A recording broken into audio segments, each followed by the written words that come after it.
Dans le quatrième, Jambaman, à Veil, et bientôt le départ.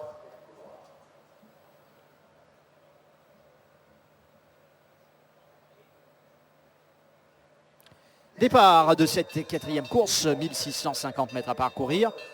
Alors Declarator sollicité, No Resistance à l'extérieur. Declarator va peut-être aller diriger les opérations. Devant No Resistance, Yankee Doodle Dandy en troisième position. Quatrième, il y a Crazy Vision qui évolue à l'extérieur de Yankee Doodle Dandy. Veil dans le dos du cheval de l'écurie Gojada. En troisième épaisseur, pour l'instant, il y a Bug, Emar. Ensuite, ça mène West Coast Warrior, Netflix et Jambaman qui ferment le cortège. Bientôt au tombeau malartique, Declarator qui dirige les opérations avec Jamir Ali Hossein. Une de longueur d'avance sur No Resistance. Yankee Doodle Dandy qui suit les grandes manœuvres en troisième position. Crazy Vision évolue à l'extérieur de Veil. Bug le gris lui-même en dehors de Netflix.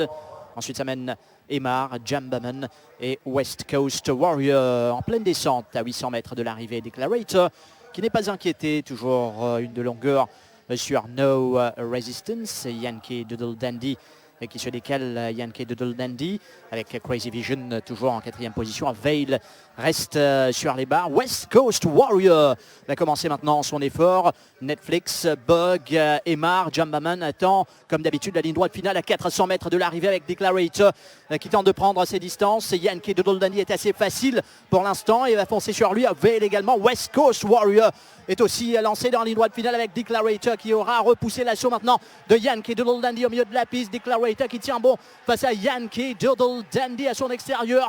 Declarator ou Yankee Doodle Dandy. Declarator, Yankee Doodle Dandy qui fait la différence. Yankee Doodle Dandy qui s'impose devant Declarator, Veil, Bug et les autres. Yankee Doodle Dandy, le numéro 10, monté par Dan Stackhouse. Magnifique monte. Dan Stackhouse s'est montré très patient tout au long de cette épreuve. Il est bien sorti des boîtes de son premier couloir. Il a suivi en troisième position.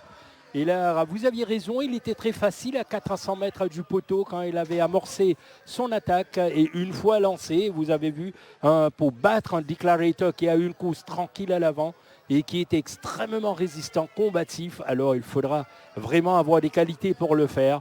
Et Yankee Doodle Dandy a couru sur sa valeur pour ici passer tranquillement Declarator et toucher le but en vainqueur à Dan Stackhouse, fidèle à son habitude, à la hauteur de l'événement.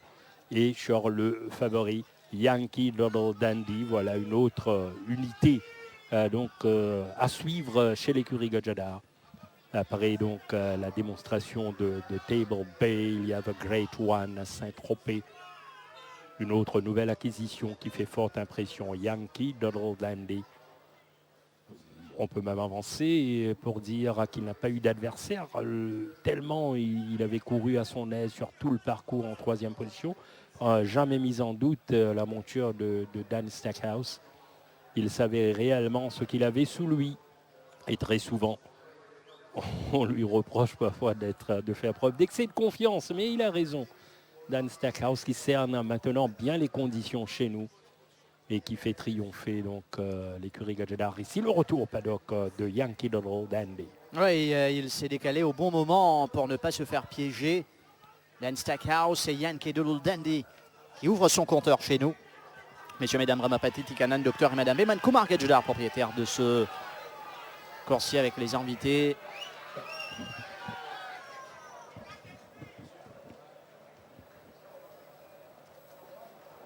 Première victoire pour Yankee Doodle Dandy qui en appelle certainement d'autres dans le style qu'il s'est imposé cet après-midi.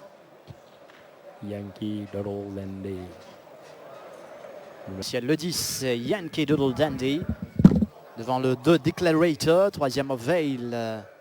Dandy dans cette épreuve, dans cette quatrième course. Soon, grandissime favori, exact au rendez-vous. Un cheval agréable et fort sympathique à appeler, à entendre et surtout à voir courir. Oui, il avait fait une course encourageante, sa première sortie seconde. Il avait beaucoup progressé après sa course. On lui donnait une bonne chance et il ne nous a pas déçus, Jean-Philippe. Alors, Bien sûr, Dick Laretta était le cheval à battre parce qu'il a été impressionnant la dernière fois. Et j'ai craigné aussi un petit peu la distance pour Yankee parce que il a couru une seule fois. Il avait faibli, il avait pris la tête, il avait faibli. Mais je crois que Daniel a bien jugé le pas, il a bougé là où il faut.